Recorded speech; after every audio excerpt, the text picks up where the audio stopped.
Hello friends, কেমন আছো তোমরা? আশা করি তোমরা ভালো আছো। আমিও খুব ভালো আছি।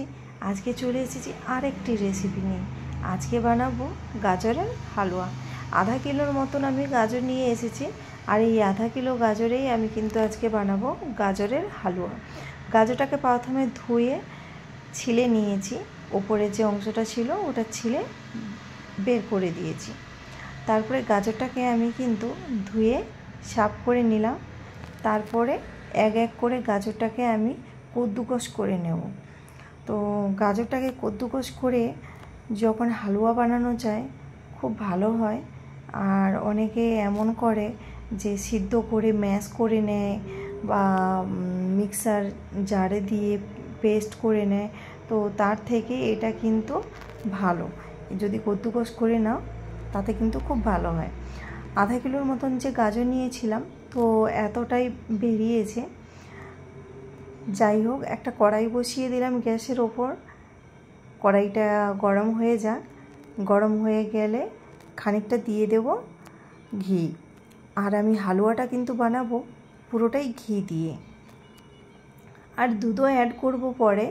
কিন্তু ঘি দিয়ে আমি গাজরটাকে ভালো করে ভেজে নেব। এই যে দিয়ে দিলাম কড়াইতে খানিকটা ঘি, আর এই ঘিটাতে প্রথমে কিন্তু আমি ভেজে নেব কিছু কাজু। আর ঘিটা গরম হয়ে যাক, গরম হয়ে গেলে তারপরে কাজুগুলো দিয়ে ভালো করে ভেজে নেব। এই যে ঘিটা দিয়েছি, ঘিটা মোটামুটি গরম হয়ে গেছে। তারপরে দিয়ে দেব কিছু কাজু। কাজুটা দিলে কিন্তু দেখতেও খুব ভালো লাগে, আর খাওয়ার সময় যখন কাজুগুলো মুখে পড়ে টেস্টিও খুব লাগে। দেখো আমার কিন্তু কাজুগুলো ভাজা হয়ে গেছে। তারপরে যে ঘিটা ছিল তার মধ্যে দিয়ে দেব গাজরগুলো, যেটা আমি কদ্দুকস করে রেখেছিলাম সেইটা আমি দিয়ে দিলাম। দিয়ে ভালো করে নাড়াচাড়া করে নেব। আর গাজরটাকে ভালো করে ভেজে নিতে হবে ঘিয়ের সাথে। আর গাজরটা যাতে না কাঁচা থেকে যায়। কাঁচা থেকে গেলে কিন্তু গাজরের যে কাঁচা গন্ধটা, এটা কিন্তু হালুয়ার মধ্যে পাওয়া যাবে। তার জন্য ঘি দিয়ে ভালো করে এটাকে ভেজে নিতে হবে।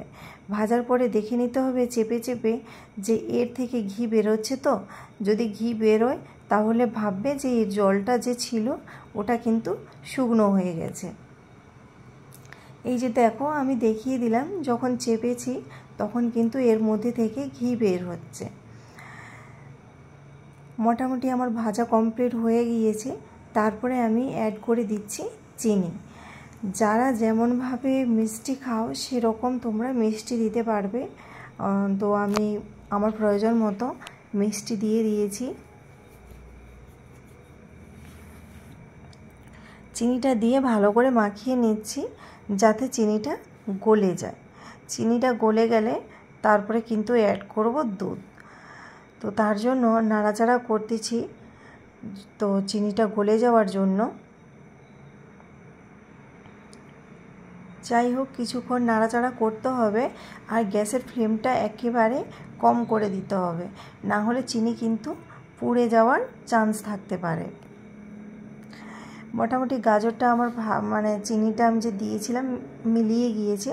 তারপরে কিন্তু আমি অ্যাড করে দিচ্ছি খানিকটা দুধ। তোমরা গুঁড়ো দুধও দিতে পারো এর ওপরে, তো আমি লিকুইডওয়ালা দুধটাই দিচ্ছি। তো এটা দুধটা দিয়ে কিছুক্ষণ বসিয়ে রাখবো গ্যাসের ওপর, আর দুধটা ফুটতে থাকুক। গাজরটাকে যেহেতু আমি ঘিতে ভেজেছিলাম, তো গাজরটা কী হয়েছে তখন কিন্তু খানিকটা সিদ্ধও হয়ে গিয়েছে। তারপরে এই যে দেখো, দুধটা দেওয়ার পরে কিছুটা আমি দিয়ে দিয়েছি থেতলো করা এলাচ, আর দিয়েছি একটা তেজপাতা।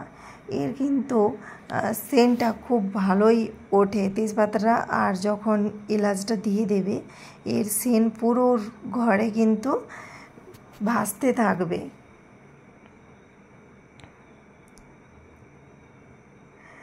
তারপরে দেখো আমার কিন্তু দুধটা পুরো শুকনো হয়ে গেছে। তো আমি আবার অ্যাড করে দিচ্ছি ওই যে রেখেছিলাম কিছুটা কাজু। তো ওটাকে আমি একটু গুঁড়ো করে দিয়েছি পুরোপুরি গুঁড়ো করিনি, ভেঙে দিয়েছি মোটামুটি হালকা হালকা করে। তো দিয়ে আমি মিক্সড করে নেব।